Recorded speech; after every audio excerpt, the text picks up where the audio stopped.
satu sapi untuk 7 orang. Apakah boleh lebih, apalagi di zaman kita sekarang mungkin sapi semakin mahal sementara orang-orang banyak yang terkena dampak ekonomi. Bismillahirrahmanirrahim.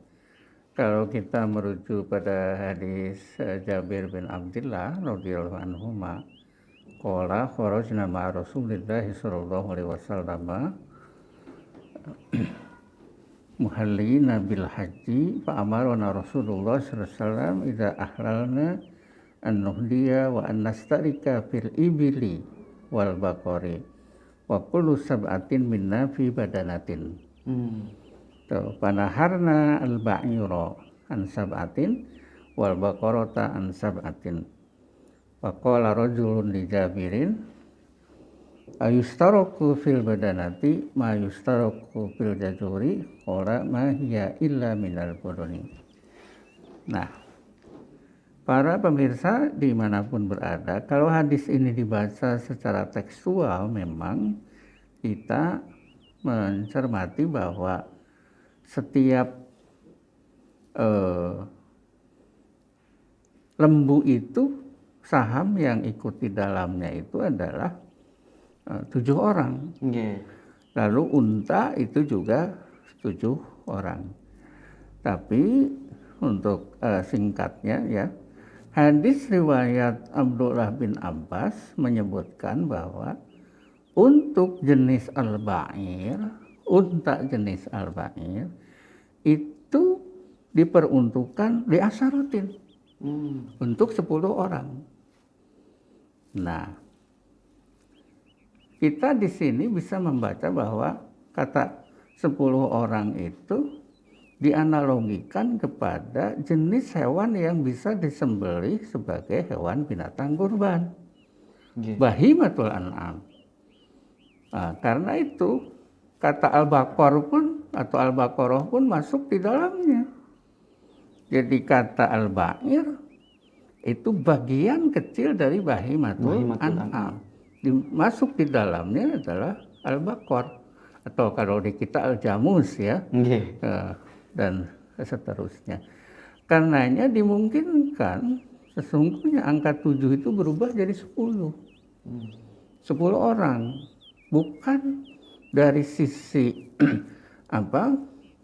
namanya, tapi dari sisi kualitas nilai dari hewan kurbannya. Jadi diduga kuat al-ba'ir di sini adalah jenis hewan kurban yang lebih besar. Dan kita tahu secara faktual di sini, kita mendengar istilah sapi lemosin. Sapi lemosin itu bukan sapi yang biasa. Pasti bisa ikut serta 10 bahkan lebih saham di dalamnya. Berapa orang yang pantas di sana. Tapi yang maksimal yang disebut dalam hadis itu adalah 10 orang. Hukum patungan beli sapi untuk beli kurban yang lebih dari 7 orang. Apakah itu kurban atau sedekah?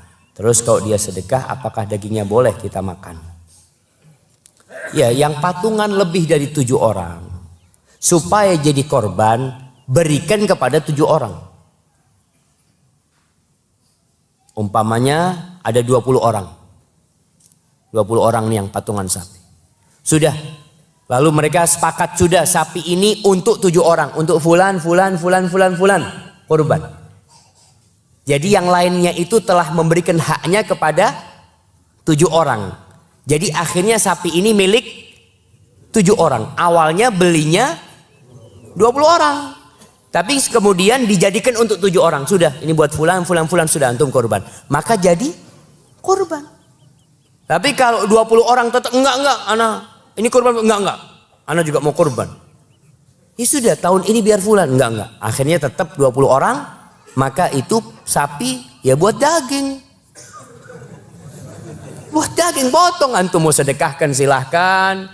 Mau sedekahkan dagingnya, antum dapat bagian umpamanya dapat 200 kilo. Dibagi 20 orang, tiap orang 10 kilo. Antum mau diapain? Antum mau makan silahkan. Mau jual boleh antum mau jual. Punya antum. Tapi kalau niatnya sodakoh, ya sudah antum sodakohkan. Ya, dari 10 kilo ini hak ana, sebagian mau ana sodakohkan, sebagian mau ana masak, gak apa-apa. Itu hak antum. Karena memang ada orang patungan sapi untuk Untuk daging artinya dia ingin potong sapi lah. Silahkan seperti itu.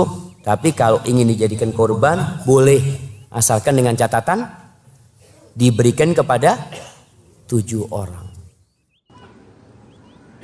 Kalau menyembelih hewan kurban dengan patungan lebih dari 7 orang untuk satu hewan kurban, itu jatuh berkurban atau sedekah?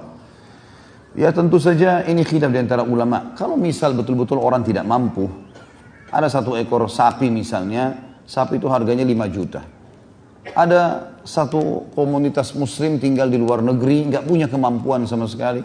Mereka betul-betul keadaannya tidak mampu. Dan Allah tahu mereka tidak mampu. Kemudian mereka berkumpul, misal 100.000 per orang, sampai akhirnya terkumpul 5 juta rupiah. Kemudian mereka beli. Maka insya Allah Allah kabulkan niatnya. Gitu kan?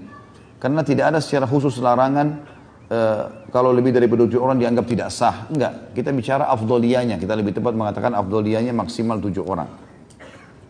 Satu kelas mahasiswa ada 30 orang.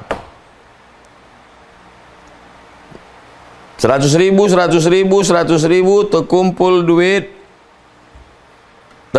duit 3 juta. Terkumpul duit 3 juta, maka dia bisa berkorban 1 ekor kambing. 1 orang yang berkorban, 1 orang untuk 1 ekor kambing. Tak bisa 1 ekor kambing untuk 1 kelas. Tidak masuk dalam 4 kategori tadi. 4 kategori yang tadi, 1 orang 1 kambing, 1 orang 1 kambing wa ahli baitihi dan ahli baitnya, 7 orang 1 onta atau 7 orang 1 lembu, 1 orang 100 ekor onta. Tidak ada satu kambing 30 orang 1 kelas. 1 lembu 1 grup WhatsApp, tak ada itu. Jadi akadnya bagaimana? Akadnya begini. Saya kasih kamu 100.000 sebagai hadiah. Akad saya sebagai kawan di kelas, akadnya hadiah. Saya kasih kamu 100.000 sebagai hadiah. Lalu terkumpul duit dari hadiah, maka akad dia berkurban. Sahabatnya menolong saudaranya, sodakoh. Dia berkurban. Tidak ada berkurban 1 ekor sapi, 1 ekor kambing, 1 kelas, 1 kampus, 1 grup, 1 RT. Keluar dari 4 kriteria tadi. Pahalanya ada. Pahala sodakoh bagi yang berniat. Tapi kalau tidak, man ahdasa, membuat-buat suatu amalan, tak ada tuntunannya menurut hadis, menurut Quran, menurut ulama sama sekali, fahuwa raddun, maka amal itu mardud. Tapi yang sudah melakukan selama ini jangan berhenti, terus saja. Akadnya jadi dirubah. Demikian, wallahu a'lam bishawab. Bagaimana dengan korban patungan? Mungkin begitu, seolah-olah ada orang, kalau korban patungan jelas tidak masuk dalam wilayah korban. Kalau ini bukan, ini beda. Karena apa? Terpenuhi korbannya 1 orang, hanya itu tadi. Bisa jadi diganti dengan kambing 7, cuman katanya kalau kambing 7 kurang gede. Kambing 7 1. Boleh dibagi 1 keluarga, setiap keluarga berkorban dengan kambing itu. Ada yang namanya patungan di sekolah-sekolah. Bagaimana? Muridnya adalah 100, patungan 10 ribuan, akhirnya menjadi berapa? 10 juta, ya kan? Dapat 3 kambing, lumayan. Ini namanya korban apa?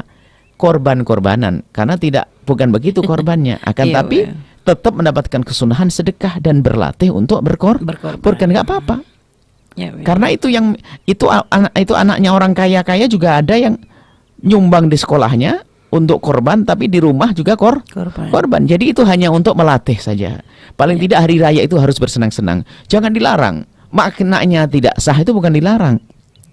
Jadi patungan korban di sekolah itu tidak sah sebagai korban, tapi bukan dilarang, tetap jatuh sedekah. Yang diterima oleh Allah, tapi bukan korban. Silahkan ada, tidak apa-apa. Karena kalau tidak sayang dong, karena sekolah itu paling tidak ya. Sekolah SMA yang muridnya 300 ya, kalau bisa korban 15 kambing kan lumayan. Untuk fakir miskin yang ada di kiri kanan itu. Jadi tidak apa-apa. Cuman jatuhnya kalau patungan begitu bukan korban, jatuh sedekah.